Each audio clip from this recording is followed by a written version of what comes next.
Department of agricultural research and education వ్యవసాయం మరియు రైతుల సంక్షేమ మంత్రిత్వ శాఖ వాతావరణాన్ని తట్టుకోగల వ్యవసాయంపై G20 టెక్నికల్ వర్క్ షాప్ ను 4-6 సెప్టెంబర్ 2023 మధ్య హోటల్ నోవెటల్ హైదరాబాద్ లో నిర్వహించింది. ఈ కార్యక్రమానికి G20 సభ్య దేశాలు, ఆహ్వానించబడిన దేశాలు మరియు అంతర్జాతీయ సంస్థలతో సహా దాదాపు 100 మంది ప్రతినిధులు హాజరయ్యారు. వ్యవసాయ మంత్రిత్వ శాఖ మరియు జలశక్తి, రసాయనాలు, ఎరువులు మరియు భూశాస్త్రాల మంత్రిత్వ శాఖ నుండి సీనియర్ అధికారులు ఈ సమావేశానికి హాజరయ్యారు మరియు ప్రపంచ సందర్భంలో వాతావరణ మార్పులకు సంబంధించిన వ్యవసాయ పరిశోధన యొక్క వివిధ సమస్యలపై తమ అభిప్రాయాలను సమర్పించారు. My colleagues, Dr. Vikas Mandal, ADIR, Dr. VK Singh. The program, this technical workshop on climate resilient agriculture, happened for last 3 days. Dr. VK Singh has briefed about the participation from the 20 countries.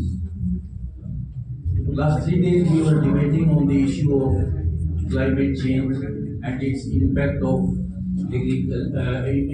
agriculture, and how best we can be prepared to tackle the issue of climate change and convert our agriculture resilient to climate change. During the workshop, 8 strong recommendations has armed out.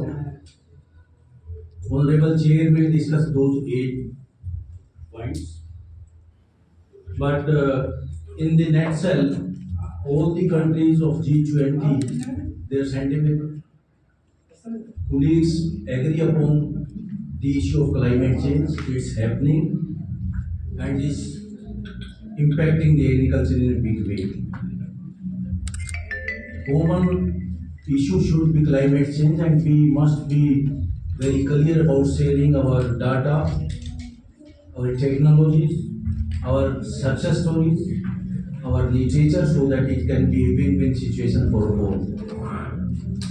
The buzzword to encounter the issue of climate change is coordination, cooperation and convergence. In our country also, if we have good coordination and convergence in different schemes, we can tackle in the form of making awareness among the citizens. All the stakeholders can be sensitized on the issue, and particularly small farm holders, they have to be trained in such a way that they can have adaptive capability with them. Climate finance is also one of the issue, but Honorable Chair will talk upon those points. At this point of time, I will stop here. But yes, it was a very successful grant program, and our National Institute CREDA took a lead under the dynamic support and command of our Dr. S.K. Chaudhary, who stayed here almost 5 days, watching and guiding us in a very beautiful way. Maybe small thing, but very important to give a clear message from our country to all the partners of G20, and it was a very successful program, I can say. Thank you. ICR International Relation. Friends, as you all are aware that this G20 program started on 4th September, and Honorable Minister of State Susri Subha Kamraje the inaugurated. Director General ICR and Secretary Dare was there. Almost for 2 days, and a long deliberation happened for 2 days on different aspects of climate change, and the around 16 members plus 2 members from invited states participated from G20 country and 2 from invited states, and total 31 participants were there from international institution, G20 country and invited states, and total delegates numbers were about more than 100. And 2 days deliberations, what are the major outcome? our Honorable DG sir is here. He will be explaining in brief. But just I wanted to tell the event went very well, and we find so many equality among the G20 countries on the thinking about the climate change impact. And the climate change, the issue is not a local or national issue, it is a global issue. So it was deliberated in a length how it can be handled and how it can be handled across the globe. Today in the morning, we visited the Krida Research Park where different climate related facilities were shown, where real field perception were showcased. Before yesterday, during the excursion of these participants, we went to the Millet Institute where the importance of millet, since this is a millet, year of millet, so how the India can lead in the promoting the millet, what is our strength and how we can take it forward.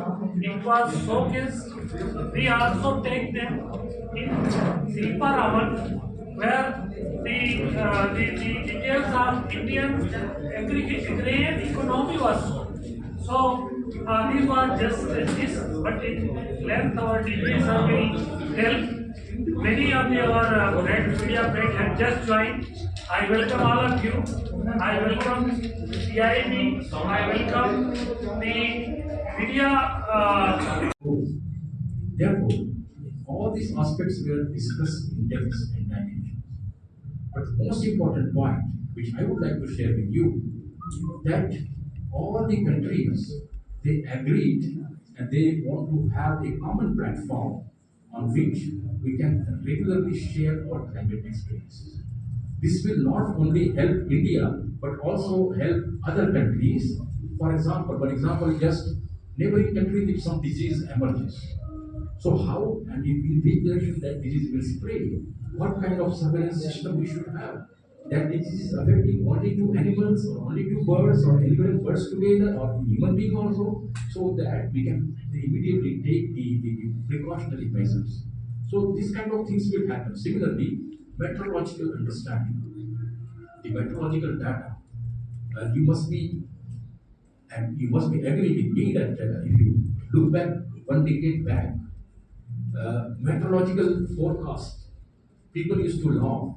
When there is a forecast of rain, rain will not be there. When there is no forecast of rain, then rain will definitely happen. So we used to laugh and we used to crack the jokes. But now, just see, if you see the weather report and the short range forecasts are made very, very accurate. So a lot of modifications have taken place, simulation modeling, and also some scientific developments have taken place in forecasting the rains or even other extreme events of weather and climate. So these are the positive things happening.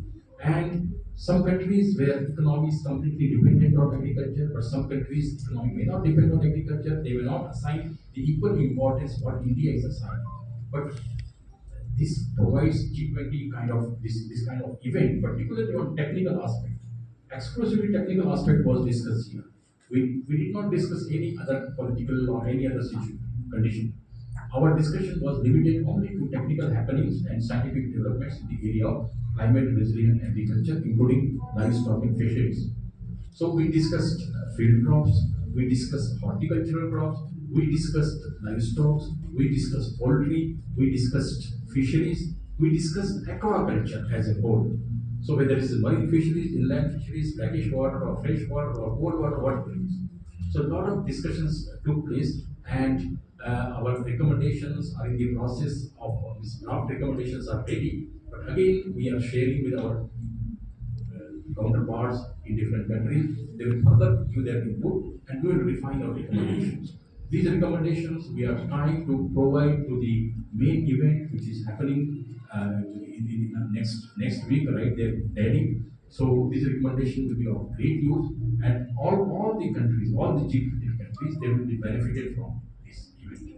But most important aspect for our country is that they came here, we learned, we understood, we exchanged our ideas, we exchanged our scientific knowledge with them, and definitely the knowledge that we have today that will be very useful to the others, and also they have done some good research that will be useful to us as well.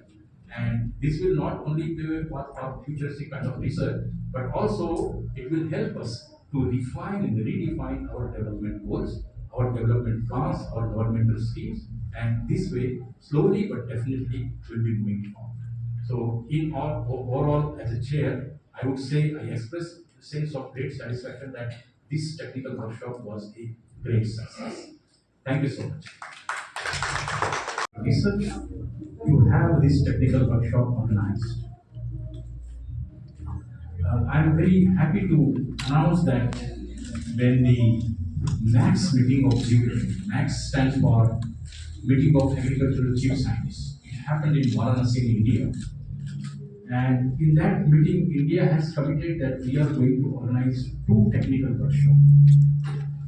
You are all aware that India has organized more than 55, 56 now, 56 big events of G20 on various of subjects. And each event had 1 or 2 side events. So ICAR agreed to have 2 side events, one on climate resilient agriculture, which is concluded today, and one more just concluded last week. It was on One Health concept, which was held in Bangalore. This workshop is very important because climate resilient agriculture is a subject being discussed, deliberated on almost all the platforms all across the globe, not only in the country. So climate resilient agriculture is also equally important, and climate resilient agricultural research is the most important. And from that point of view, this event was very important, and the opportunity was given to Central Research Institute for Dry and Agriculture, CRIDA, which is located right here in Hyderabad, Santosh, and the farm right here in Coffee. So, as my colleague has said, the participants from G20 countries were there. Besides, we invited some of our friendly countries to participate in this. So, in that list, Mauritius and Oman, they have given a positive response and they are present in this meeting. The meeting was successful, certainly. Why we say that it was successful? Because it has led to develop a common understanding amongst the countries which were present. Common understanding to have a platform wherein we can share our experiences, we can share our knowledge, and we can exchange the shared knowledge with each other. All the countries, they are wonderfully doing in the area of climate change research. But I'm very happy to inform you that India is one of the leading countries across the globe which have invested heavily in climate change research, and also our technology of climate resilient agriculture. Our technologies are very robust, very strong. Amongst all the positive developments, we have large number of varieties of crops which are available for different climatic extremes, whether it is drought, whether it is a rising temperature, whether it is flood, whether it is frost, or very long winters, or you name it. Even during the cyclones and extreme weather conditions, we have some contingency measures to adopt. India's climate change research started roughly 2 decades back, and based on our experience in last 2 decades, now we came up with a wonderful technology. And also we have a flagship program which rarely any other countries have. And that flagship program is called National Innovation in Climate Resilient Agriculture. That is being led by this institute, and this institute has paved a path, and it is showing a way forward to the whole world that how climate change research will help in adaptation and who benefits towards mitigation. When we talk of gases emission, when we talk of enhanced temperatures, when we talk of joint effect of enhanced temperature, enhanced carbon dioxide concentration, then we also should have some technology. Friends, for last 7 years or 10 years, you might have seen that many a times there was rise in temperature, there was shift in temperature suddenly. There was untimely rains. There was cyclonic events. There used to be very heavy winds during the majority periods of the crop. Crop lodging happens.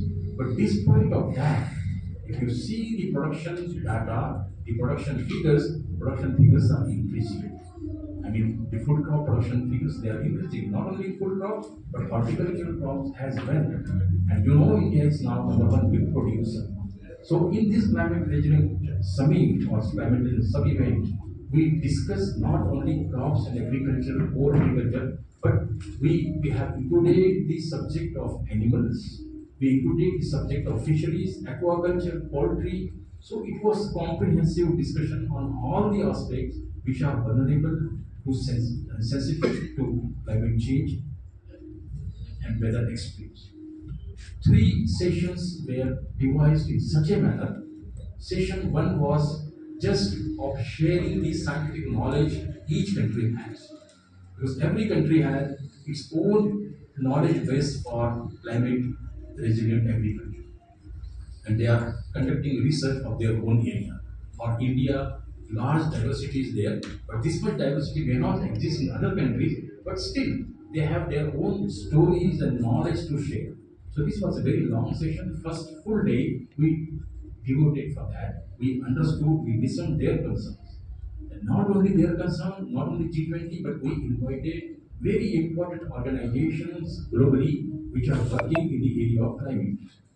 So they also shared their experiences and then jointly everybody was benefited. Then we went to the next station where we just strive hard to understand how best we can upscale the technologies which are available. For example, people in India, our farmers, rural people, they have their own ways of understanding of this climate. It's not first time we are introducing climate change research in this country. So, how to take advantage of their traditional knowledge, how to blend that traditional knowledge with the modern tools and techniques and modern knowledge, and come up with better technology capsules and enter into a transfer chain or technology